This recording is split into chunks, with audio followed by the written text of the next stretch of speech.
Joseph, you can't go to sleep feeling like this.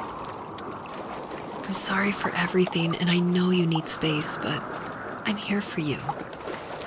You don't need to feel so lost. Joseph, have I ever told you what my mother was like?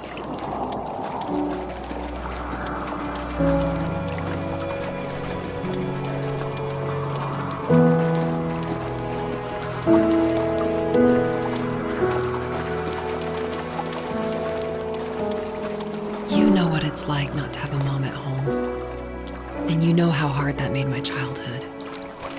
What helped me was watching the birds in the morning before the school bus came. I thought that my mother was one of those birds, and it made me want to be free like her. My mom taught me how to fold origami cranes while she was in the hospital, so I told myself I would fold one every day until I could fly myself. I think we both have always loved animals, and for me that love started with a dog. Sometimes this Rottweiler would come up to our property line and wait at the fence for me, but only once in a while. I was sure to check every day immediately after school, and it usually ended in disappointment.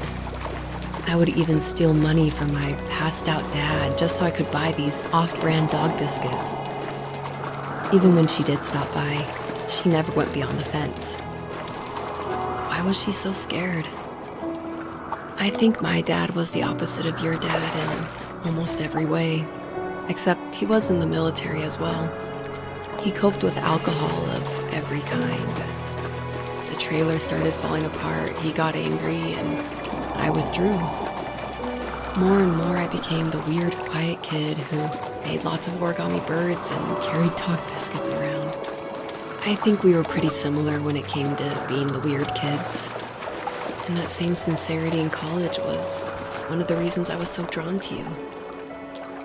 Life got worse and worse, and at one point, I really didn't think I could survive another day with my soul still intact. I had no real friends, let alone neighbors, since we lived in the middle of nowhere.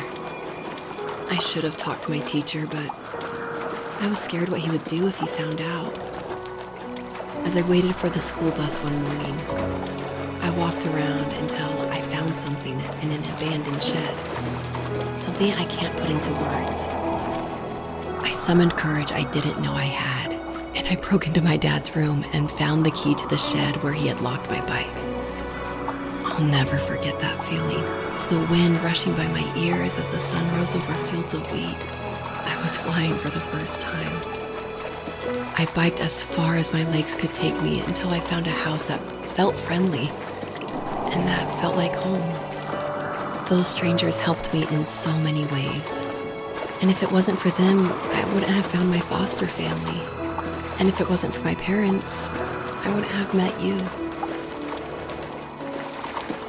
You have strength, Joseph, and you're not as alone as you think. It's all just so pointless, just waiting for life to happen. It's like having the home I always wanted is cursed out of my reach. The thought of being a parent myself, how could I do that when I couldn't even be a good son? I'm sorry, I know what you're saying. I just don't know how things will work out. These quiet hours will turn into years. We'll wonder which roads passed us by. Then we'll forge a new road together. Besides, I discovered for myself that one fateful morning where any hopeful road leads to. There may be thorns and mist, but it always leads to the same thing. And what's that? Family. I'm so glad that you're part of my family, Rachel. And I'm glad you're part of mine.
The fox knew her last cub would be waiting for her at the first tree.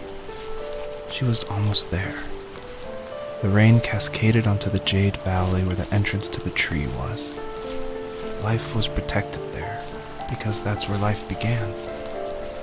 It was now only a mother and a daughter left. Items from my life still dotted the ground as she moved closer to her destination and destiny.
At the end of high school, I felt something I hadn't felt in a long time.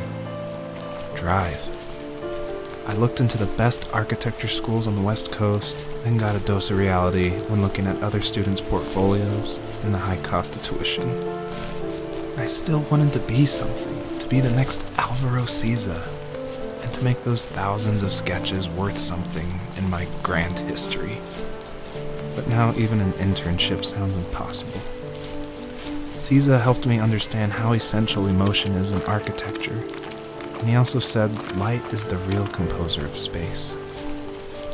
I like to think these glints of light, like not finding a job or even a strange dream about a fox, are something I should be thankful for, even if the illuminated space is something I'm less than comfortable with.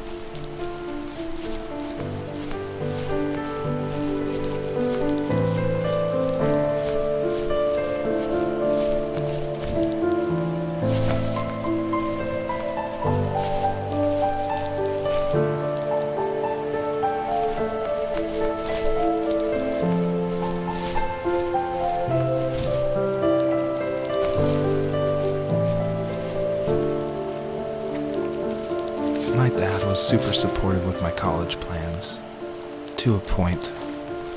Things were okay until this terrible accident happened.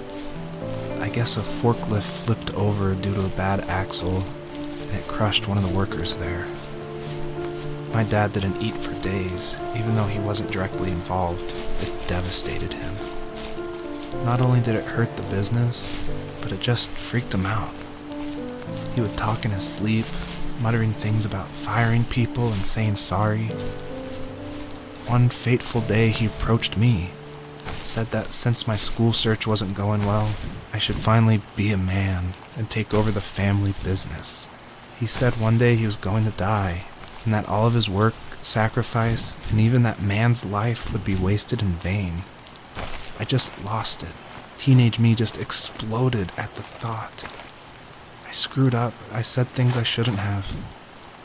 He was having a crisis, and I pretty much spit in his face.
Was that the last time you talked to him? No, I called on holidays, and he would call on my birthday. I guess we acted like nothing ever happened, which was stupid. Didn't want to ask about his lumberyard, and I'm sure he didn't want to ask about my job search. I never went back and visited. I think the last conversation we had was about what movies we had seen and what exactly a best boy is in the credits. I thought he would be here so much longer.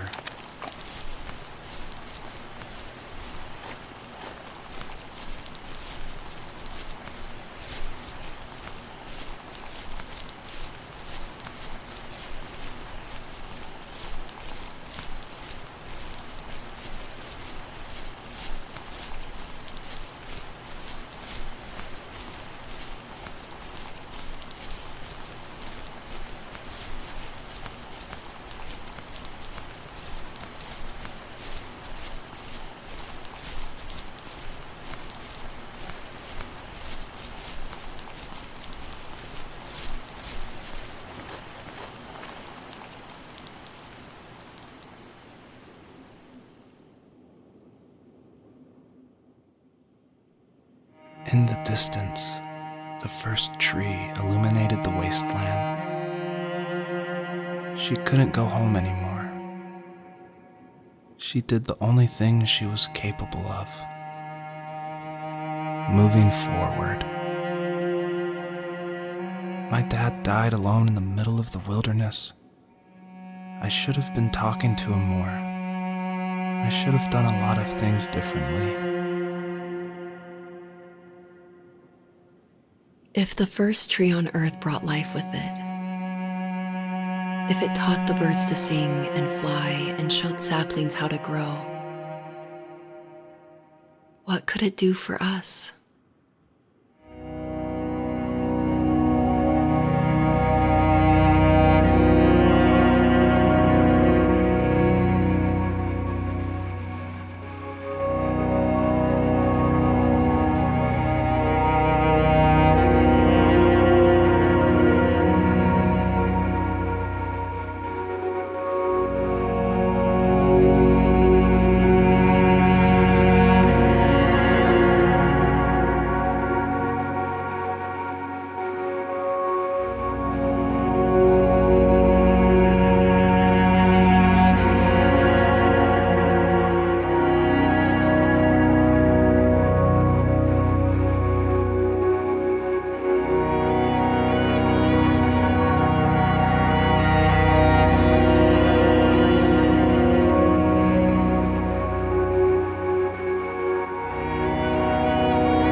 Received yesterday from a name I didn't recognize, with a quote I can't stop thinking about.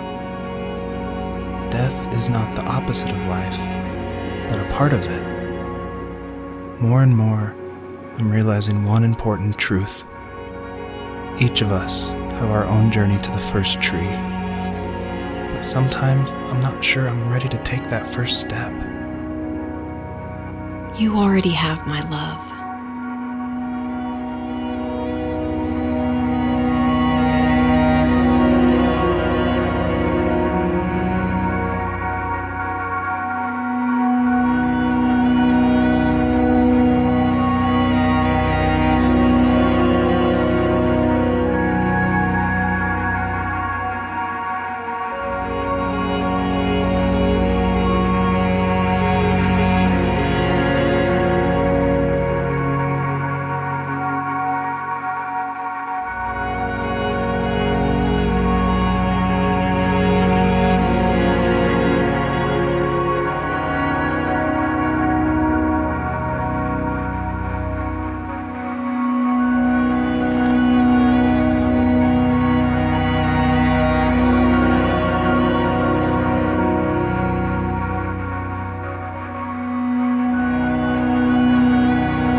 guess her journey was over.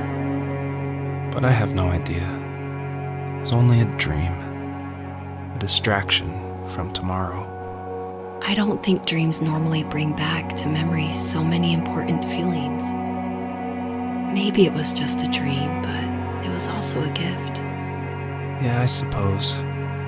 But tomorrow we're getting on a plane to the last place on Earth I want to be. The only person that would have made the trip worth it is gone. You're going to see him and be with him one last time before you say goodbye. I have one last quote for you by Emerson, sealed in an imaginary letter from me to you. It is the secret of the world that all things subsist and do not die, but only retire a little from sight and afterward return again.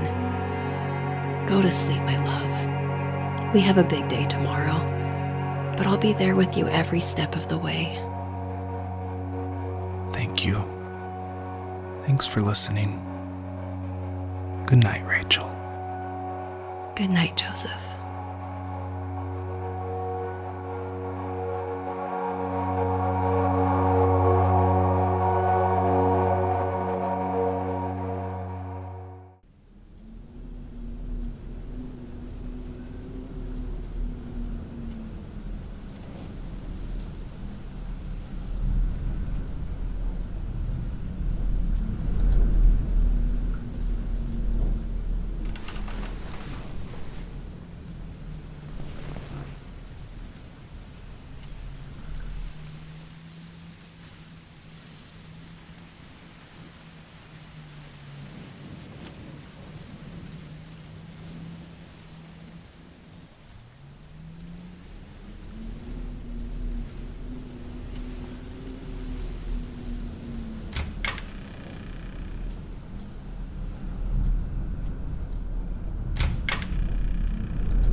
hell?